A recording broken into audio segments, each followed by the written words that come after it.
அஸ்ஸலாமு அலைக்கும் நண்பர்களே. இன்று நாம் இஸ்லாத்தின் கடமைகள் பற்றி பார்க்கப் போறோம். இஸ்லாத்துல எத்தன கடமைகள் உள்ளன சொல்லுங்க பார்ப்போம். இஸ்லாத்தில் மொத்தம் 5 கடமைகள் உள்ளன. முதலாவது கடமை, அல்லாஹ்வை தவிர வணங்கப்படுவதற்கு தகுதியான உண்மையான இறைவன் வேறு எவரும் இல்லை என சாட்சி கூற வேண்டும். இரண்டாவது கடமை, தொழுகையை நிலைநாட்ட வேண்டும்.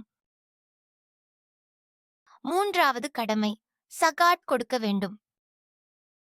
நான்காவது கடமை, ரமழான் மாதத்தில் நோன்பு நோற்க வேண்டும். ஐந்தாவது கடமை, வசதி உள்ளவர்கள் புனித மக்காவிற்கு சென்று ஹஜ்ஜு கடமையை நிறைவேற்ற வேண்டும். இவை 5ம் தான் இஸ்லாத்தின் முக்கிய கடமைகள் ஆகும் நண்பர்களே. இந்த வீடியோவை லைக் பண்ணுங்க, சப்ஸ்கிரைப் பண்ணுங்க, ஷேர் பண்ணுங்க. ஜஸாக்கல்லாஹ்.